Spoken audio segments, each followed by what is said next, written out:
구독과 좋아요는 저에게 큰 힘이 됩니다. 안녕하세요. 부동산 뉴스를 읽어주는 박 팀장입니다. 오늘은 오피스텔에 대해서 한번 얘기를 해보려고 합니다. 예전에 오피스텔이나 도시형 생활주택 투자할 때 주의사항 한번 얘기한 적이 있어요. 그래가지고 댓글 한번 남겨주신 분도 있는데요. 오피스텔 투자는 무조건 실패라는 생각을 가지고 있는 분들도 있습니다. 근데 어떤 목적을 가지고 접근하냐가 상당히 중요합니다. 거기에 대해서 한번 얘기를 해볼게요. 설명드리기 전 보통 오피스를 투자할 때 아파트처럼 많이 오른다는 생각을 가지고 있는 분들이 간혹 있습니다. 진짜 중기업 들어오셔가지고 뭐 1억, 2억 이렇게 생각하시면 돼요. 오르긴 올라요. 그건 진짜 운이 좋아서 어느 지역에 잘 투자해야지 오르는 건데 만약 그런 생각만 가지고 계신 분이라면요, 그냥 제 동영상 끄시고 오피스에 관심도 갖지 말으시길 바랍니다. 그럼 얘기 들어갈게요. 오피스텔 접근 방식은요, 약 두 가지 방식으로 보시면 돼요. 첫 번째는 투자를 해서 수익을 남길 거냐, 그러니까 전세를 끼고 산 방식인 거겠죠. 두 번째는 이제 월세 수익을 남길 거냐, 이런 방식으로 가는 겁니다. 이번 12월 그 16일 대책으로 인해서 고가 아파트 가격 조정이 불가피하고, 또 1월 14일 문재인 대통령이 기자회견을 했잖아요. 만약 현재 규제와 달리 뭐 또 변동이 있다면 강력하게 규제하겠다고 말씀하셨습니다. 그래서 현재는 제가 뭐 부동산 대해서 뭐 그 투자 추천도 했는데요. 무조건 아파트에 투자한다는 게 좋다고 말씀드리기가 좀 솔직히 애매하긴 합니다. 왜냐면 많이 올랐거든요. 가격 조정 받을 수도 있어요. 어, 제가 뭐 저기 15일 날, 16일 날짜로 올린 게 있습니다. 그 15일 날 그 청와대 정무수석 그 강기정 정무수석이 뭐 라디오 인터뷰에서 큰 파장이 몰골 저기 그 허가제 이야기 비슷하게 나왔기 때문에 진짜 그 정도까지로 생각하고 있는 거예요. 지금 정부 그 관계처에서는요. 그만큼 그 강력한 의지를 보이고 있다는 겁니다. 정부에서는요. 그러다 보니까 아파트 쪽으로는 조금 수그러들 수는 있어요. 그렇지만 그래도 투자 같은 경우는요, 아파트 같은 경우는 거기 틈새 시장을 노리면 됩니다. 제가 동영상 올린 거 보신 것처럼 다 자기가 그 지역에 연구하게 되면 됩니다. 보통 사람들이 이제 아파트를 오피스를 투자할 때 이런 생각들을 가지고 있어요. 분양가보다 혹시 떨어질까? 떨어지지 않으면 많이 오르지도 않겠지. 분명히 이제 이런 실패한다는 생각을 가질 수가 있습니다. 그러나 오피스텔도 여러 가지 요건을 잘 갖추고, 그러니까 좀 맞추고 신중한 조건으로 이제 좋은 물건을 잘 고르시면은 적은 비용으로 시세 차익을 누릴 수도 있고요. 좋은 수익을 가질 수도 있습니다. 뭐 이거는 아무한테 오는 기회는 아니겠죠. 금방 말씀드린 뭐 오피스텔 투자 실패를 그렇게 생각을 하신다면은 아예 이쪽은 생각도 하지 마셔야 됩니다. 오피스텔보다 더 심한 게 도시형 생활주택이에요. 제가 전에 한번 설명드렸거든요. 그런 영상 보세요. 그래 도시형 생활주택보다 오피스텔이 낫습니다. 그제 제일 큰 거는 뭐다? 주차장입니다. 요즘 오피스텔 들어가는 그 젊은 사람들이 1인 세대들이 처음 사람이 있나요? 근데 도시형에서 주차 공간이 너무 좁아요. 아까 말씀드린 여러 가지 요인을 다 보셔야 됩니다. 복합적인 조건, 그 동네에 어떤 스타일만 있습니다. 뭐 수요층이 어떤 수요층을 원하는 건지 지역마다 특색이 있는 거니까요. 그런 걸 잘 파악하시고 분양을 받으셔야 돼요. 그리고 너무 그 수요는 어느 정도 있는데 공급이 막 지나치는 데도 있습니다. 제가 좀 이따 설명 한번 드릴게요. 그 지역이 어딘지. 신중한 접근을 하셔야 돼요. 그러니까 지역마다 아까 말했던 어떤 뭐 대학 가면은 예를 들어서 뭐 건대나 뭐 성신여대 부분 같은 경우는 뭐 고대도 있고 성신여대 있고 서경대 있고 뭐 되게 많거든요. 그런 데나 그러니까 지역마다 다 특색이 다 있어요. 그러니까 그 지역에 맞게 신중한 접근을 잘 하셔야 됩니다.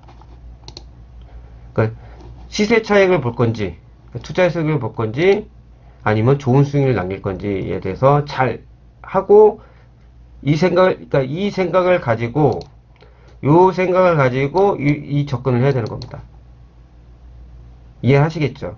처음부터 그냥 친구 따라 강남 간다고 예전에 오피스텔 분양받을 그 아주머니 쫓아갔다가 분양받으시면 상당히 많아요. 제 눈으로도 너무 많이 봤고요. 그렇게 해서 뭐 돈 버신 분도 있어요. 운이 좋아가지고. 근데 그건 아닙니다. 그럼 제가 어느 지역이 어떻게 오는지 한두 군데 예를 드리고요. 그리고 좀 거품이 낀 데도 한번 제가 설명을 드리겠습니다. 지금 제가 설명드리려고 하는 건요, 송파구 문정동입니다. 2013년도부터 이 동네가 입주를 시작했어요. 내가 일단 여기 설명드리기 전에 보시면 그 장지역이라고 있습니다. 8호선. 여기 잘 아실 거예요. 이쪽 지역 가든파이브 예전에 이명박 정부가 저기 청계천 진담에서 거기 사람들 다 여기로 몰아버렸잖아요. 허벌판에 여기서 자살한 사람 엄청 많습니다. 안타까운 얘기인데 이건 지나가고요. 처음에 오피스텔이 이쪽에 여기 들어왔어요. 2천 몇백 세가 들어오면서 뭐 근처에 있는 원룸부터 해가지고 좀 먼 데부터 해가지고 다 여기로 왔습니다. 워낙 싸가지고요. 그때 분양가가 엄청 쌌었습니다. 그러다 보니까 이쪽에 이제 그 지식산업센터가 들어오면서 법원도 여기 들어왔거든요. 그러다 보니까 이 두 단지부터 해가지고 여기도 엄청 큽니다. 여기도 오피스텔 엄청 많고요. 여기도 뒤에도 오피스텔고 다 오피스텔입니다. 근데 이 지역에서 제일 많이 오른 지역이 있습니다. 그걸 제가 한번 설명드리려고 합니다. 그 지역이 M스테이트입니다. 보시면 여기가 입주를 시작한 게 2016년도부터입니다. 보시면 2016년에 분양을 할 때가 이 52제곱미터가 한 7평대 되거든요. 근데 여기가 분양가가 1억 6천에서 7천이었습니다. 지금 보십시오. 거의 얼마나 올랐습니까? 거의 1억이 올랐습니다. 그 이유가 뭐냐? 일단 집은 잘 지어놨어요. 근데 그 이유가 뭐냐면은 일단 금액을 볼게요. 전세 가격도 비슷해요. 매매가랑 거의 비슷합니다. 월세도 세요. 가격이 분양가 대비 가격은 센 거예요. 이 지역이 왜 비싼지를 제가 설명을 드릴게요. 이 지역을 잘 모르시는 분도 있으니까. 여기에 왜 메리트가 있었냐면요, 문정역 8번 출구 문정역 여기 출구에 보면요, 여기 밑에가 바로 전철로 갈 수가 있습니다. 우리가 제일 좋아하는 거 있잖아요. 특히 여성분들도 많이 좋아하는 게 뭐냐면 전철역 내리면 바로 앞에가 오피스텔이에요.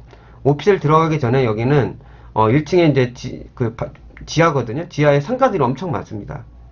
그러니까 자기 자체 보안이 너무 잘 돼 있어요. 우리가 골목길 들어가는 게 아닙니다. 여기가 이 M스테이트라는 데가 그렇게 들어가는 데 아니에요. 일단 원룸도 잘 이쁘게 졌지만 그런 상황에서 이게 분양을 할 때가 이게 여기 말고 이 라인에서 여기가 제일 먼저 했어요. 이 법조단지 안에서는. 그러다 보니까 딴 거보단 분양가가 좀 평당 100에서 200 정도 더 저렴했습니다. 한 200 정도 보시면 될 거예요. 근데도 많이 올랐죠. 여긴 좀 자리가 좀 떨어져 있다 보니까 오르지 않습니다. 이 지역은 분양가 대비 그렇게 오르지 않았습니다. 이쪽에서 지금 오피스텔이 엄청 많거든요. 여기는 분양가를 이걸 한번 볼게요. 이걸 한번 보겠습니다. 보면은 시세를 볼게요. 분양가를 할 때 이쪽 할 때가 한 요 원저리였는데 1억 9천.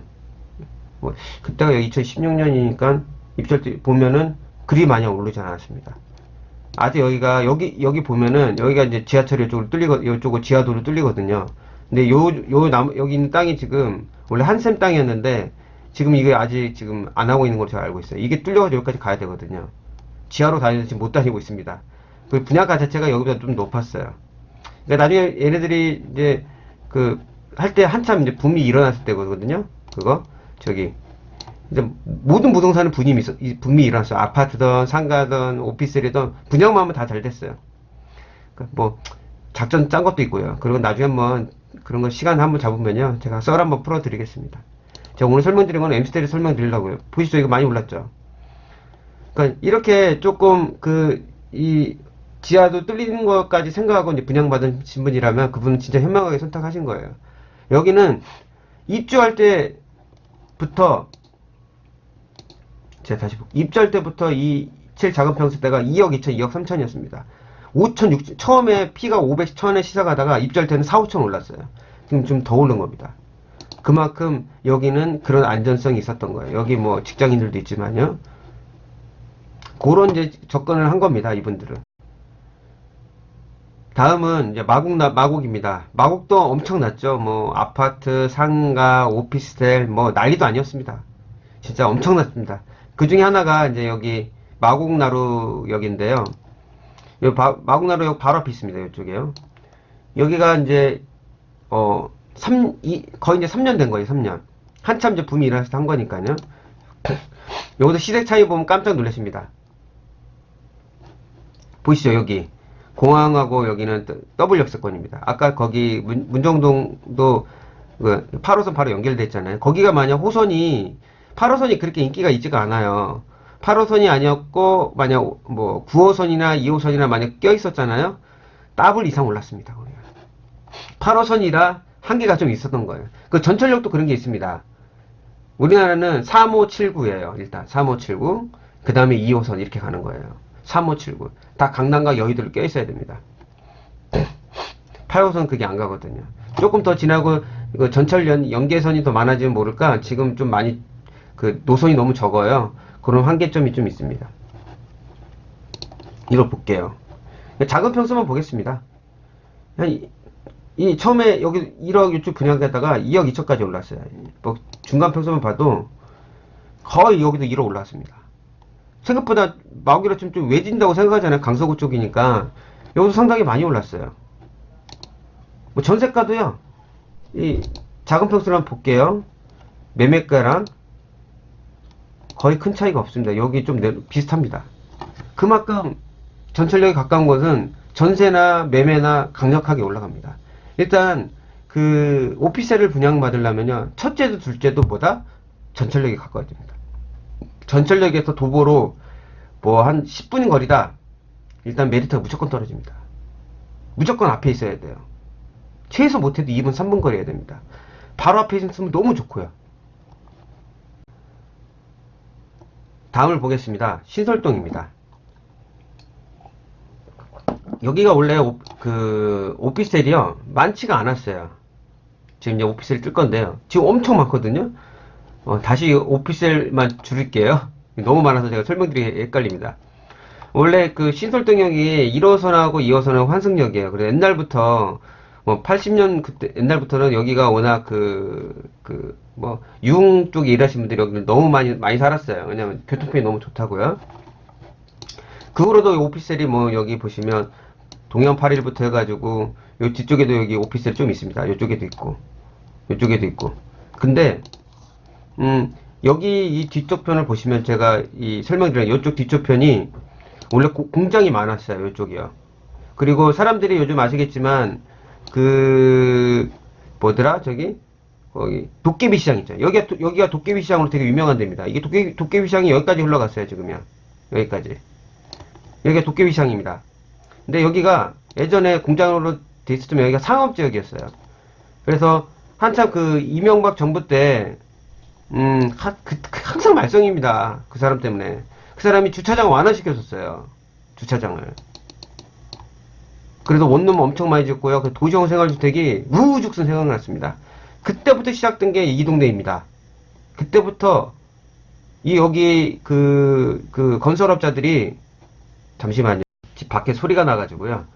그러다 보니까 그때부터 해가지고 여기 건설업자가 땅을 사면서 도시형 생활주택을 짓기 시작했습니다. 그때만 해도 사람들이 도시형 생활주택을 잘 몰랐어요. 그냥 취등록세 면제해준다. 그리고 뭐 주택수에 포함 안 된다. 그리고 뭐 오피스에 비해서 뭐 전용률이 높다 이래가지고 처음에 이제 분양 받으시면 그나마 나아요. 왜냐면 그때만 해도 땅값이 쌌어요. 상업지역인데도. 지금은 그때 더블 이상입니다. 땅값만. 그러니까 지금도 분양을 하고 있어요. 근데 여기가 뭐 여기도 똑같지만요. 요쪽 주변이 여기 그 청계천이다 보니까 여기도 지금 오피스텔이 있어요. 여기도 지금 많이 짓고 있어요. 요쪽으로도 요쪽 변으로 지금도 엄청 많습니다. 여기도 다시 보여드릴게요. 오피스텔 눌러보겠습니다. 얼마나 많은지 한번 보십시오.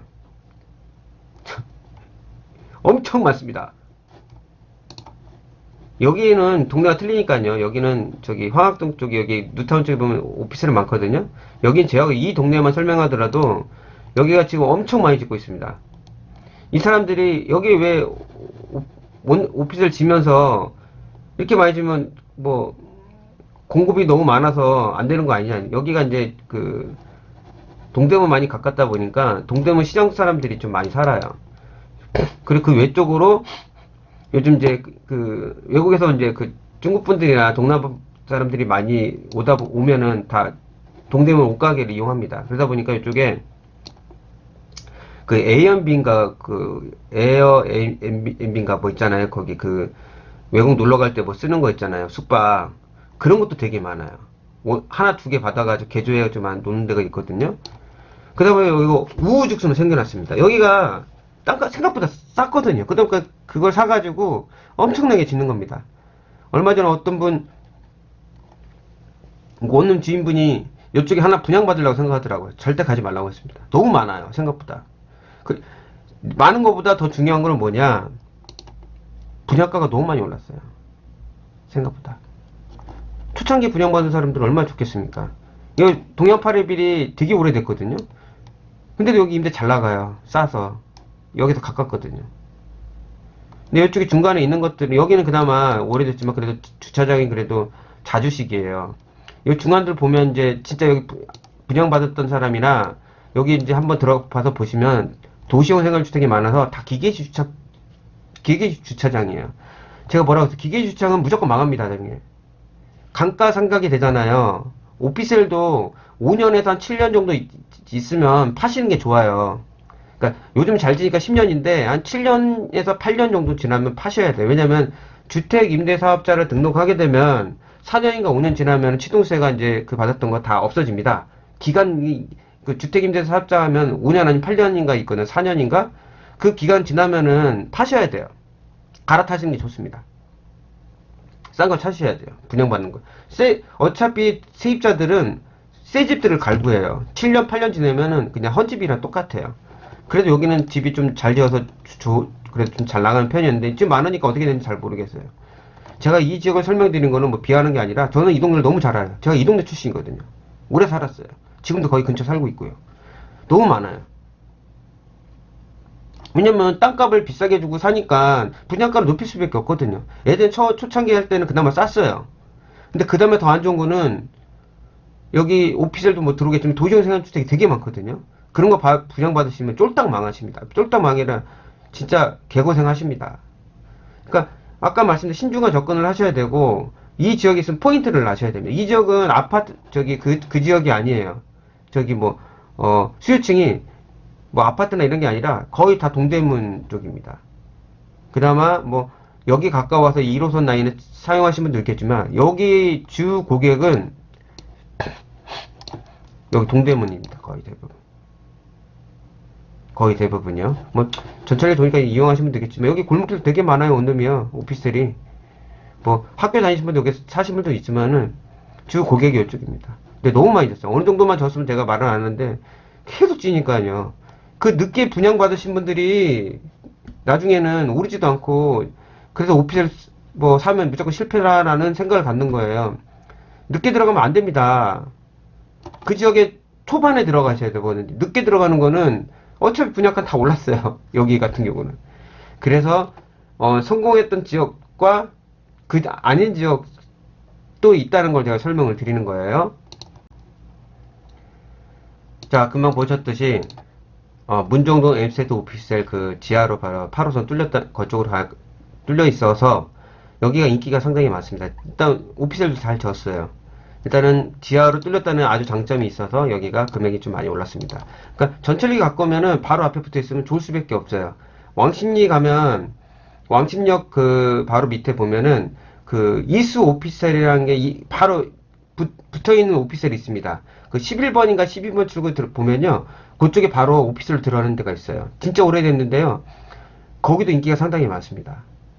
지하철 바로 연결되면 그건 특히 비 오는 날 우산 안 갖고 다니면 되잖아요. 얼마나 좋습니까? 그럼 마곡나루 여기는 더블 역세권이잖아요. 바로 전철 앞이고 여기도 많이 올랐습니다.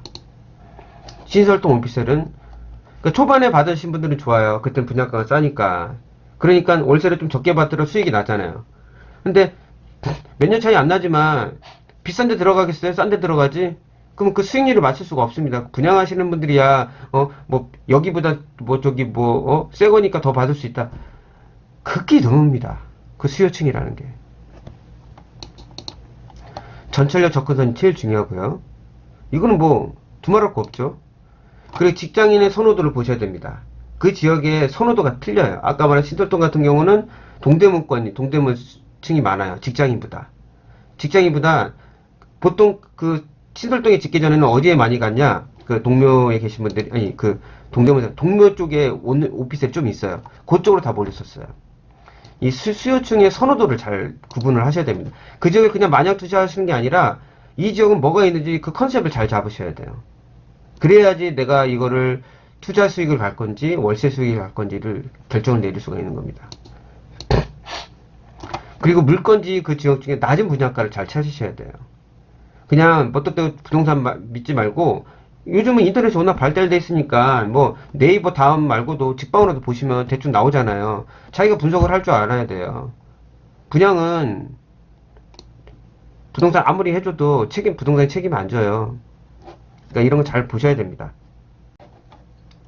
그리고 투자 수익을 남긴지 월세 수익을 남기든지 일반 임대가 아니라 주택 임대사업자 등록을 해야 됩니다. 왜 그러냐고 반문하신 분들이 있어요. 대부분 주거를 하려고 해야지 옛날 한 15년 뭐 그때 전에는 주택 임사 뭐 지금 오래 안 됐지만 옛날에는 그 지금 주거용으로 거기 나오잖아요. 옛날에는 주거 겸 사무실이었어요. 그러다 보니까 지금처럼 옵션이 이렇게 탁탁탁탁 옆에 붙어 있는 게 아니라요. 좀 방이 일단 우리 말로 거실이라고 해나? 근데 방이 아니잖아요. 그게 더 컸었어요. 지금은 다 주거용입니다. 1인 세대가 많다 보니까 주택 임대사업자로 하셔야 됩니다. 단, 입주 전에는까지 만약 그전에 일반 사업자를 했다면은 전환하시면 됩니다. 제한이 없어요. 그 전에 받았던 부가세 다 토해내시면 됩니다. 근데 만약 일반 사업자로 임대를 개시를 했다. 변환하기 너무 힘듭니다. 이건 거의 힘들어요. 지금 일반 임대사업자로 임대 놓으신 분을 이거 들으시면 아실 거예요. 정말 힘듭니다. 왜냐면은 다 거의 그냥 주거용이거든요. 그걸 아직도 모르신 분도 있어요. 그러니까 그런 생각을 하셔야 됩니다. 오피스를 만약 적은 금액을 투자해야 됩니다. 그러면 뭐냐? 시세 차익을 누리는 거죠. 만약 분양가가 2억이다 예를 들어서. 근데 보니까 그 동네 전세가는 한 1억 8천, 1억 9천 받을 수 있다. 보통 분양가 대비 전세는 다 그 금액을 거의 다 받을 수 있습니다. 조금만 전철역과 그 교통편만 좋으면은 거의 분양가 대비 받을 수 있어요. 그러니까 내가 투자를 그렇게 생각하면 돼요. 나는 여기다 보니까 자리가 좋아서 나는 그냥 적은 금액을 투자해가지고 나는 그냥 시세 차익을 누리고 팔래. 단 주택임대사자 해가지고 4년 5년 딱 지나고 팔으시면 됩니다. 아까 말씀대로 주택임대사업자가 완료되면은 빨리 처분을 해야 됩니다. 5년에서 7년 안에. 왜냐? 많이 고쳐달라고 해요. 세입자가 바뀌다 보면요. 고쳐달라고 합니다. 감가상각이 될 수밖에 없어요. 이런 생각, 적은 금액을 투자했다면은 이런 생각을 하셔야 됩니다.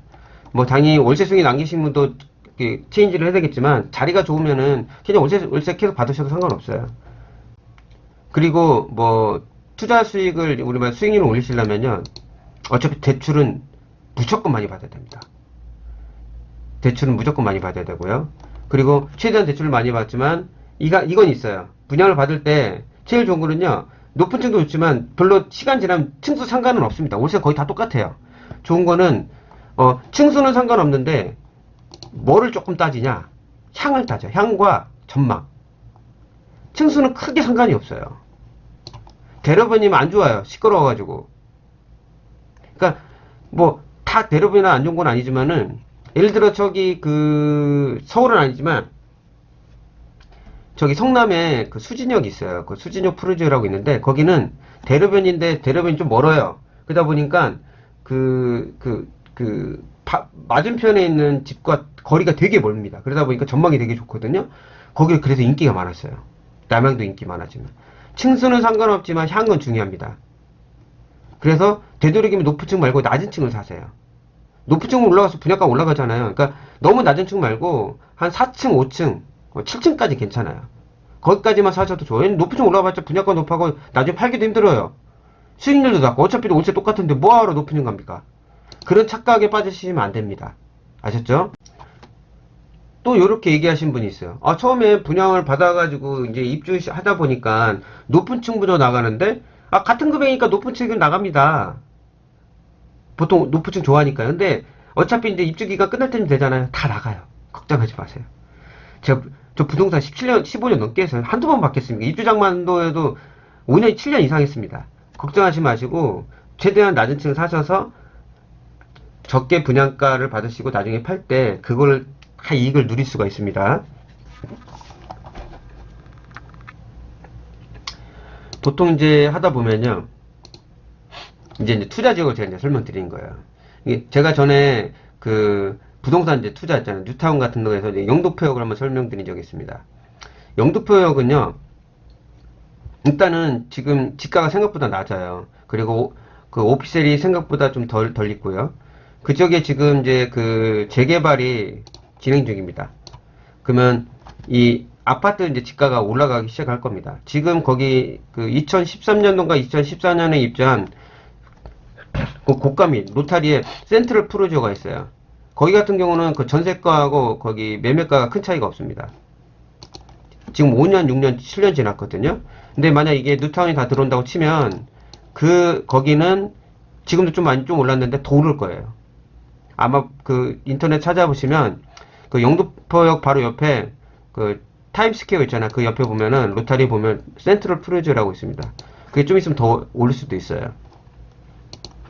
그러다 보니까 이쪽 지역에 이제 만약 오피스를 분양을 한다고 하면은 아직 생각보다 지가가 이거보다 싸니까 거기가 그 이종 이런 게 아니라 준주거하고 준공업적 그쪽이에요. 그러다 보니까 높이 올라갈 수가 있거든요. 만약 오피스를 분양한다면 그런데 분양을 받으셔가지고 만약 시세 차익을 노리신다. 거기는 그렇다고 그렇게 딱 뭐 오피셀이 그 수익률을 엄청 많이 받을 수 있다라고까지는 보장은 못하겠지만 시세 차익은 노릴 수 있다고 생각합니다. 아까 말한 도심 재개발 이제 지가 상승을 노릴 수가 있고요. 전세가율이 높습니다, 여기가. 그리고 그 당산역 있잖아요. 당산역에 그 오피셀이 상당히 많습니다. 거기가 이제 환승역입니다. 그리고 거기가 2호선, 9호선일 거예요. 거기가 이제 그 영등포 구청도 있고요. 여의도 수요도 있고요. 일단은 9호선이니까 강남 라인을 가잖아요. 근데 거기가 그 전철역 근처에 오피셀이 되게 상당히 많습니다. 근데 거기가 이제 새 것도 또 최근에 진 것도 있지만 생각보다 오래된 오피셀이 상당히 많고요. 원룸도 되게 많아요. 그러면 신축을 짓잖아요. 이 젊은 세대들 또 옮겨요. 아무리 전철이 이거보다도 그것만 조금만 거기에 맞잖아요. 옮겨버립니다. 특히 전세 되게 좋아해요. 그런 것들이 있어요. 아직 거기 영등포가 지가가 좀 낮고요. 그 다음에 마지막으로 강남 접근성도 가깝습니다. 거의 그 당산역 통해서 가시면 되니까요.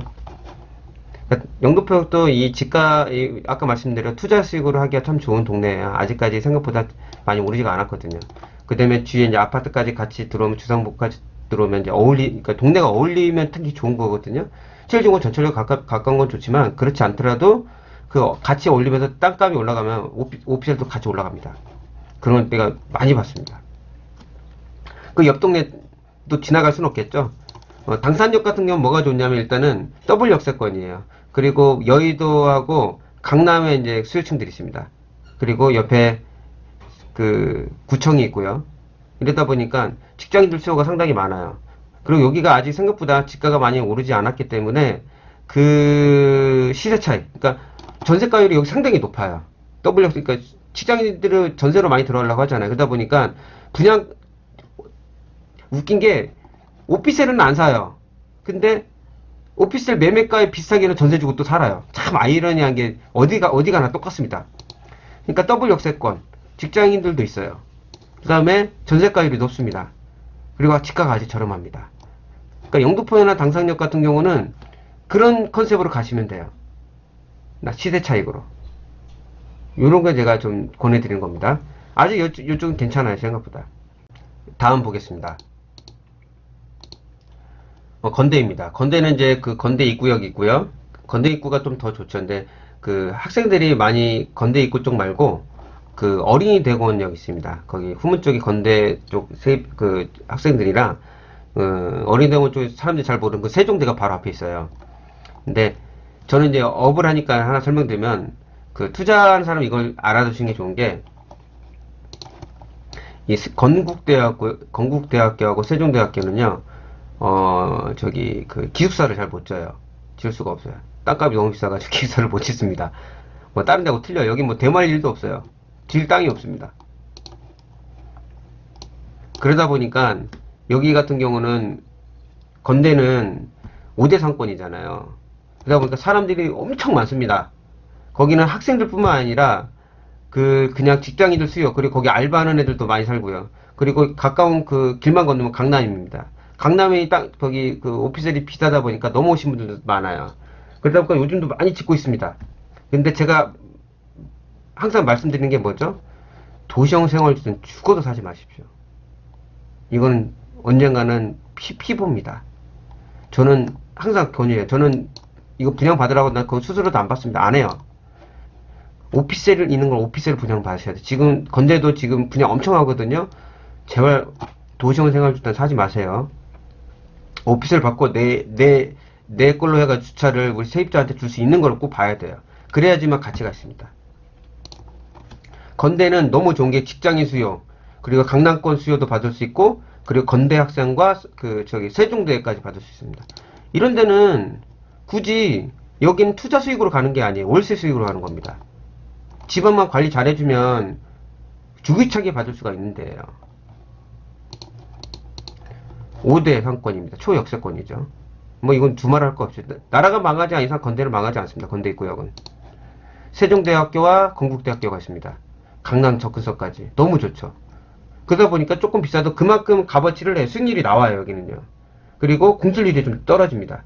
단 제가 말씀드렸죠. 학생들 상대를 하지만 그 학생들은 아니고 또 직장인들 살 수도 있어요. 수요는 많은 사람을 에버리지를 가져야지 내 오피스텔 가치가 높아지는 겁니다. 오피스텔 가치가 높아지려면은 주차가 꼭 돼야 된다. 거기도 이제 다 도시형 생활주택 짓는데 그 안에 또 오피스텔 짓는 거 있어요. 그걸 꼭 잡으시는 게 낫습니다. 분양가가 좀 높아도 월세 수익을 남길 수 있습니다. 이런 데는 죽어도 안 망합니다. 그런 것만 잡으시면. 도시형 생활주택은 잡지 마세요. 왜냐? 주차가 힘들어요. 그게 제일 아이러니한 겁니다. 자, 오피스텔 투자 시 이제 주의사항을 제가 한번 설명드립니다. 세대수 대비 주차비를 꼭 보셔야 됩니다. 제가 한번 예전에 오피스텔하고 도시형 생활주택 얘기하면 도시형 생활주택에서 엄청 깐 적이 있습니다. 이거는 100번 말해도 죽을 때까지 얘기할 수 있는 겁니다. 이거는 안 좋습니다. 기계식 주차일 경우가 상당히 높고요. 주차를 거의 못 돼요. 세대수 대비 주차 비율이 좋아야 됩니다. 서울 같은 경우는요, 보통 이제 정부에서 했던 게 60에서 한 70% 정도 됩니다. 그러니까 만약 500세대다, 그럼 한 300에서 350세대 정도 되면은 주차가 거기 붐비지가 않아요. 꽉 그 정도 된대요. 왜? 차 없는 사람도 있으니까, 다 차 가지고 다니는 게 아니니까. 그러니까 서울은 보통 60에서 70%까지. 뭐 경기도 송남 같은 건 거의 100%예요. 지방 같은 경우는. 그러니까 지방마다 조례가 좀 틀리다고 하더라고요.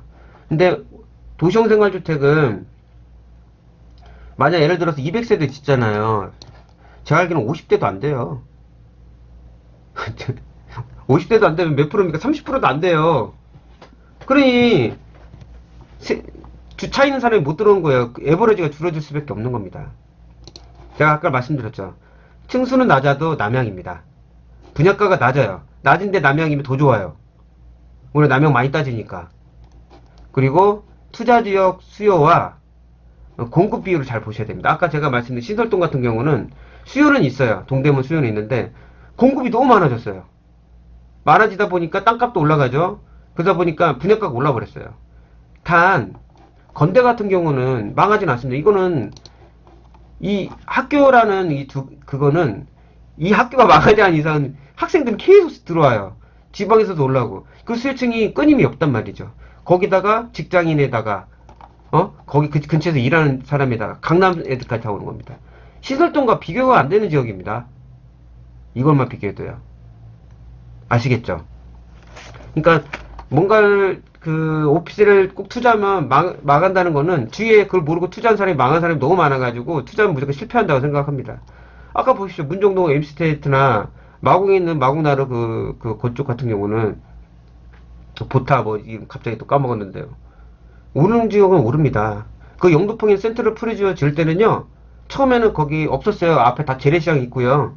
2013년도에 입주했거든요. 전 되게 좋다고 봤거든요. 거기도 올랐잖아요. 거긴 그때 오피스텔이 없었어요. 그 전에 좀 멀리 뒤에, 영등포 뒤쪽으로 가면은 거기, 그, 나이트 있는 쪽 있거든요. 거기 원룸이 좀 많았거든요. 오피스텔은 별로 없었어요. 영등포 앞에. 그렇게 같이 있는, 좀, 이름 있게 들어온 오피스텔이 거기가 유일했습니다. 당산역 말고요. 그러니까 그런 걸 보셔야 돼요. 만약 다른 지역을 투자하신다 하더라도, 그 지역에 오피스텔이 별로 없는데, 이름 있는 네임밸류가 들어오네? 그럼 분양받으셔도 됩니다. 오를 가능성이 상당히, 전체를 가까워야 된다는 거, 그걸 유념하시고요. 제가 오늘 설명드렸던 것만 조금 머릿속에 한두 번 들으시고 개념 잡아놓으면요, 오피스텔 투자할 때, 접근할 때 너무 쉽게 다가갈 수 있다고 저는 생각합니다. 만약 오늘 들었던 내용이 유익했다면은, 구독과 좋아요, 그리고 알림 설정, 더 좋으면 댓글 한번 남겨주시면 좋겠습니다. 구독 돈 안 줍니다. 다음에 더 나은 부동산 뉴스로 찾아뵙겠습니다.